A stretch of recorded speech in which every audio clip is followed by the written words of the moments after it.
So Abel, SSD Abel to be exact, recently came out with a really good video titled 15% body fat should be the new 10%.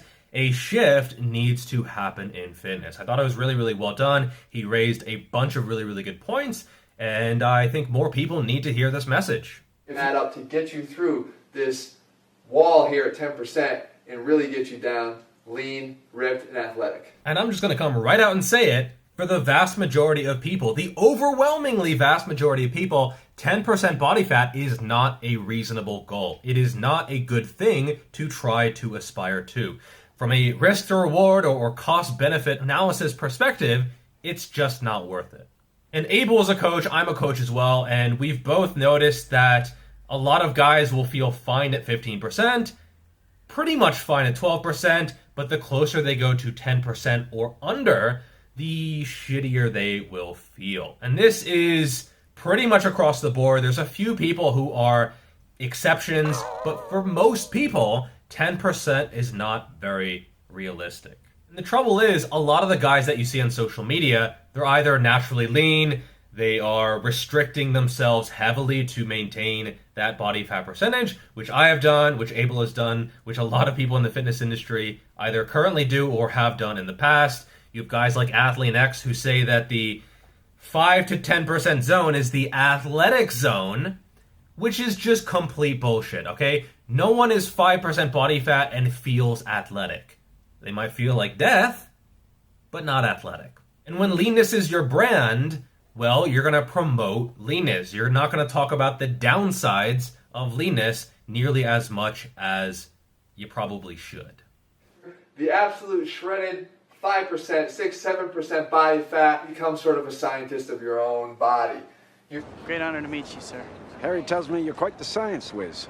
You know, I'm something of a scientist myself. I could tell that this was a difficult video for Abel to make because he's had videos in the past saying like how I got to 10% body fat or how I sustained 10% body fat, which he's right, for a lot of people, that is not really the message that they need to hear. And so great respect for making this video, for actually, saying, hey, maybe I shouldn't have done this, or maybe there are some negative consequences or externalities from making this type of content. Another guy I have lots of respect for is Mario Tomich. I actually forget how to pronounce his last name.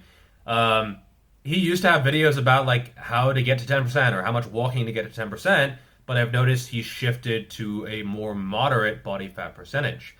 A lot of people don't realize how lean 10% body fat is. It is very lean. It's not like, oh, you kind of have abs in the right lighting. No, it's like you're fucking carved out of cedar wood, vascularity everywhere, fully defined six-pack even when you're not flexing. And for the vast majority of people, it's just not going to happen, or it's just not going to happen without having to sacrifice the majority of the happiness in your life. Is having a six-pack really that important to you? Why? Usually it's because people have consumed too much fitness content, they have body dysmorphia, and they're putting these abs on a pedestal. You can maintain 10% body fat. It's just going to be kind of miserable, right? Like you're going to have to do a lot of volume eating. They were able to identify something that's very unique to anorexics at the level of their perception of food. What they found is that anorexics, rather than being anxious in the presence of food and that anxiety driving an avoidance of food, what they found is that anorexics have a hyperacuity, a hyper-awareness of the fat content of foods, almost to the point of being sort of fat content savants. Now, they don't necessarily know that they're doing this. They're not looking at an avocado and thinking, okay, that's X number of grams of fat, or looking at an apple and saying, okay, that has no fat. They start to do this more or less reflexively. Now, it's a well-known symptom of anorexia, especially young anorexics, that they have kind of an obsession with food, caloric content, macronutrient ratios, meaning fat, protein, and carbohydrate ratios. They know caloric numbers, but then they sort of pass that information into a memory system in their brain that allows their interactions with food to be very reflexive in a way that they are actively avoiding high-fat content foods, calorie-rich foods, and defaulting towards very low-calorie foods. You're going to have to just load up on fiber and protein and caffeine, and a lot of people have issues with this, do a ton of cardio. Like the heart is the most important muscle, so I do 2 hours of cardio a day. maybe you're doing that just to maintain too lean of a physique. And a lot of people are just really, really bad at assessing their own body fat percentages. People will think they are 12% when they are more like 18 or even more like 22. Okay, I've had some people send me pictures. They're like, I'm like 12%, 11%. No, like you have the upper abs kind of, but they're covered in chub and you have no definition or vascularity anywhere. And like clearly a bit of a belly, probably like a 38-inch waist. You have upper abs, but you are well into the 20s. And they're like, no, if I lost 10 pounds, I'd be shredded. Go, try and see. And often the pendulum swings too far in one direction. So you have the healthy at any size, healthy at any weight movement, which is the only movement with a lack of movement. Oh.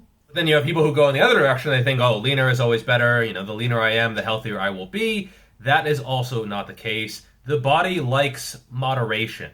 It likes being in a sort of 12 to 18% body fat range for most guys. Some guys might skew up a little bit higher. Some guys might skew down a little bit lower. There are some guys who genuinely feel completely fine at 8 or 9% body fat, but those are anomalies. And those guys are more rare than you think, and they're probably more rare than they think as well. So they might not have trouble maintaining this very, very lean, shredded physique, but other people absolutely will. You have to look at the big picture and the averages. So honestly, if a client comes to me and they're like, my target is 15%, I'm like, hell yeah, let's do this. It doesn't matter if they're 25% to 30%. That is a very, very reasonable target. That same person, they say, hey, I want to be 10%. I try to talk them out of it.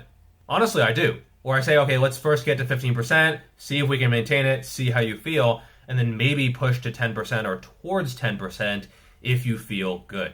But most people, and Abel mentioned this, they'll get down to around 12 to 13%, things will slow, hunger will go up, they won't feel as good, and then they'll say, hey, should I keep going? No, why? Why would you keep going just to get more defined abs? Just to get like those bicep veins that like cross over your arm instead of just the big one? No, it's not worth it. And so the average dude in America is 28% body fat. That is a problem. That means that you should absolutely try to reduce your body fat percentage. And some people are 30, 40, 50. I work with people who are over 60% body fat. In that case, yeah, you absolutely need to lose weight. But if you're already 15% body fat, losing weight is for vanity. It is for aesthetics. It is not for health. And anyone who tells you that you're going to be healthier, leaner than 15%, they're just full of shit. Like maybe your insulin sensitivity improves slightly, but then there are also trade-offs in terms of leptin, in terms of testosterone, in terms of estrogen, which is also important even for men. So there are trade-offs when you go too high or too low in body fat percentage, and that 12 to 18% range, maybe up to 20, maybe even into the low 20s, is a completely fine range, especially if you're active and you are otherwise healthy and you have muscle mass and you're lifting weights and your diet is healthy. And most people that I see who are under 11% body fat, 10, 9, 8, 7, 6, they are in the fitness industry or they consume a lot of fitness content and they feel inadequate if they are higher and they let their abs go, they let the shreds go. That is body dysmorphia. They are usually unable to see that for their optimal happiness, they should not maintain such a low body fat percentage, but they can't help themselves. They have this issue where they have to be lean, and you can let yourself go into the teens in body fat percentage, right? Like you'll feel better, probably look better, perform better, progress will be better. You don't have to rely on exogenous hormones, etc. And there are a lot of people who should get fatter. They should get fatter. I know to some people they think, fat, oh no, fat. They're fat phobic. They are literally fat phobic, but that might actually be what is best for these people. As an example, a lot of people end up following training programs that aim to get them to sub 10% body fat. This is something that a lot of people are obsessed with, and yet I think it actually has very little benefit, and in fact it might be doing more harm than good in the long run. In fact, I'd be willing to bet that 99.9% of people watching this video, unless fitness is your profession in some way, do not need sub 10% body fat, and if that's your focus right now, then you could be using your energy a lot more effectively elsewhere. Let's start with the obvious. I am not at sub 10% body fat. I'd say I'm somewhere around 15%. This fluctuates, maybe goes down to about 13 and all the way up to 16, 17, 19, I don't know. I can't tell you my exact body fat percentage because I don't care. Anyway, just some food for thought and also food for your belly. If you're shredded, go eat a hamburger or a piece of pizza or several pieces of pizza or whatever the fuck you want. If you feel bad, you don't have to maintain that shredded physique, and you should probably pack on some mass. Oh yeah. Alright, like, subscribe, share. I will leave Abel's channel in the description below. Lots of really, really good content. Definitely grab a copy of my book. It will help you on the training side of things. Doesn't go into diet, but obviously training is extremely important. And I will see you in the next video. Peace.